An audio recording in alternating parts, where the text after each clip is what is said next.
I've been asked at this time to extend an invitation. If anybody would like to share a thought or a story about our brother Daniel, now would be the time to do it.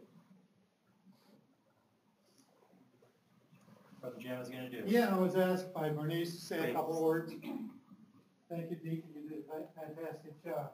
And the deacon said Dan was from the region. He is from the Harvard. That's more than the region. That's where you want to be from. Anyway, I was asked to talk about Dan a little bit because I've known him longer than anybody else, I guess, as I was his older brother, and his older sister isn't here, so I got chosen to say a couple of words about Dan. I remember Dan was 5 years younger than I am. And we were living at 3808. And Mom brought home the baby. I guess. I never saw him. I didn't know I had a brother. I was involved with Jim Stirling doing things. I never saw Dan. I remember the house we lived in at 3808 Hemlock. It was set back in the lot, across the street from St. Pat's, right across the street from St. Pat's. I remember one time my older brothers brought home a snake, a garden snake. I remember the garden snake was a mama, and she had 13 little garden snakes, and they got loose in the house, but I don't remember ever seeing a baby brother. So Danny and I didn't communicate when he was young. When he was about 3 years old, that makes me 8, we moved down to 3507 Hemlock. Now, this was a 4-apartment building. We lived on the top north, and it was beautiful there. I still don't remember Danny anywhere. I was so engrossed with me. And I guess Danny was around somewhere. Then I found out, I met Danny. He was almost 4 years old and he wasn't speaking. So I had 2 older sisters. They said, something's wrong. He's not talking. Everybody else said, Mama, Dad, or something like that. Dan didn't speak. So one day my older brother, Stirling tradition, you tease everybody. So Dan said, Bill said, what did you say? What did you call Jim? Dumbo. He said Dumbo. I call my friend in California every 2 months. He sees on his caller ID, Jim Stirling says, how you doing, Dumbo? I had that name because Danny refused to speak until he had something to say. He was about 5 years old, before he got to kindergarten.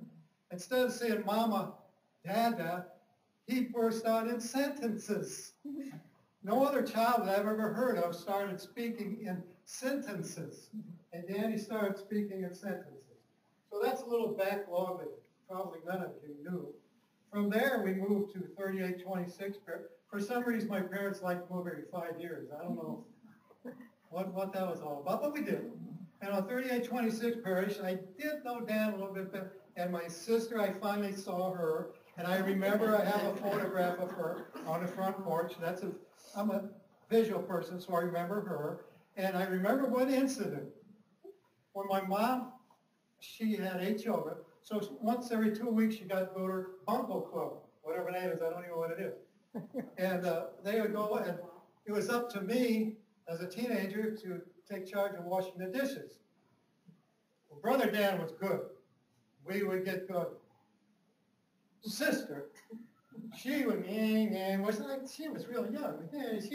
She was supposed to do it. She didn't want to do no stinking dishes, but Dan was good. So we'd get the dishes done there. Now, the big thing that happened in our life was World War II because my old brother went to the Navy and he spent 4 years on a Johnson Island, a Kwajalein Atoll, whatever that means. And at this time, he didn't get paid because all he had was a Quonset cut and a Radio Shack. So his pay was saved up and he got out of the Navy after 4 years. He had some money. And my brother-in-law was an airplane pilot in Europe. So he had some money too because he made some money as you're an officer when you fly an airplane, you make money. So okay, between my sister and my brother Jack, they gave my mom and dad money, so we bought a house, and of all places, Hannah. And in all places, even worse than that, Hessville. So, but they called it Forestdale, a little area called Forestdale, just north of where Purdue Calumet is. So we lived at Forestdale. which happened to be the greatest thing that ever happened to Danny, because he got a gang. Now, gang isn't a gang like a gang is today. You don't have gang signals, you don't wear uniforms, you don't shoot people, you don't kill people. You play. And these guys, Ronnie Franklin's here, he's one of them, and Chuck Young, Garnet Ward, and they all live right around there. So Danny got into a gang, and they had fun. They had fun by ice skating down on the river. And the river would flood, where Purdue Palace is now. They'd skate all over there. Down at the north end of Ontario, there was a prairie. They would skate there. Sometime along the line, we got a ping pong table. So all these nuts would be down in the basement trying to beat me at ping pong. They couldn't do it. My dad would even be down there. My dad would be down there with his dress hat and a cigar in his mouth. I don't think it was ever lit, but he liked to play ping pong too. And he always thought everybody was cheating. You're cheating, you're cheating. Whatever. So that Dan was lucky that my brother went to the Navy. My sister married a nice man, and they supplied money that they have a down payment on a house on Ontario Street. So Dan came out, and he had a great life from then on. Up until then, I don't know how much fun he had, but he had a whole lot of fun with this good gang. And the other things we all know, Dan had enjoyed photography. I didn't see all these photographs before. I have one of turkey run in my, let's say, call it computer room. It's a pantry computer room. Well, I'll call it. And I got this on the wall. And it's beautiful. Unbelievable.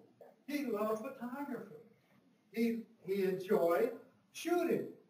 And the only time I had experience with him, when he still lived at home, I think I still lived at home, I can't remember. He was downstairs and he had a target. It was a metal target. You hit the bullet in a target, you're good. It would stay there. He gave me the gun. I never shot a pistol. And I guess I pulled the trigger. I guess I didn't squeeze it. I hit the wall or something. I said, Dan, here, take your gun. I don't need this gun. Dan loved guns. He filled his own ammunition, what they call it, whatever. And he was a machinist. He loved being a machinist. It was precision work. You deal in thousandths of an inch. So he combined machinist. When he was working at Blond Ox, he made a brass cannon. So he put black powder in his cannon. So 4th of July, you've got this in my driveway. So he looks out to the street. There's nobody coming because they don't want to scare anybody. And he must have had a long wick on this sucker. So he lit this thing, and it comes a kid riding a bicycle. And about the time he got on a sidewalk in front of, wham, that thing goes off. And we all, that kid halfway died. But Dan he enjoyed guns, he enjoyed machinery, and you know he enjoyed this. He enjoyed his friends. Dan enjoyed many, many, many, many, many things. He enjoyed fishing. We often went fishing. We didn't go catching. There's a difference. Some people, Carrie, my son, is a catcher. Kurt, my son, is a catcher. They go where fish are. Danny and I went with fly rods, and we just beat the water. But we had one time in our life, we got a picture. You gave me a photograph. She gave me a photograph the other day. We're in a boat. Dan took this picture at Spectacle Lake. Donna is rowing. My wife is rowing us around Spectacle Lake. She's 5 months pregnant, I think. 5 or 6 months pregnant. I think we caught one fish the whole time we were there. But we had fun. But one time we went to Wisconsin, went to a little lake, and it was overnight thing. And we rented a boat and everything. And we both had our fly rods out. I don't know who got the first popper tag. We always use poppers that surface. First guy out there, bingo! Oh, a blue, you know. Next guy, blue. We must have caught 100. They didn't have any limit. So we got our arm time. We put the boat in, and there we were like, I must have been about 26 or something. Danny was like, because I had fatigues on. That's the only time I were warm when I got out. And Danny was 21. So there's some women up there. We thought they were old women. So considering we were 26 and 21, I have no idea how old they were. They were older than us.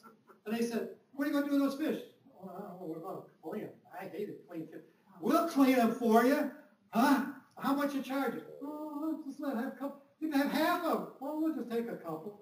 We came home with more fish than I ever had in my life. Danny enjoyed life, and we enjoyed Danny. So there's so many more things we could talk about. You have all reminiscing things, and I can think of. He used to stop at our house every once in a while. We'd have lunch, and he enjoyed that, and we enjoyed him.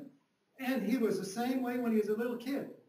He'd come in, and he wouldn't eat anything. He'd pull up a chair and sit down around the table.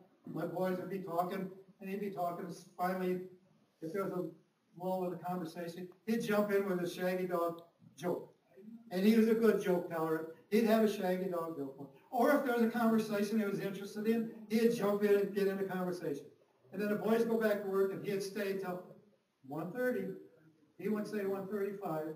He figured I had something to do. I don't know what he figured I had, or maybe he had something to do, but he wouldn't be imposing. He'd go at 1:35. We enjoyed Danny. Danny enjoyed life. We're telling him, goodbye, Dan. Have a good trip. Good night. No.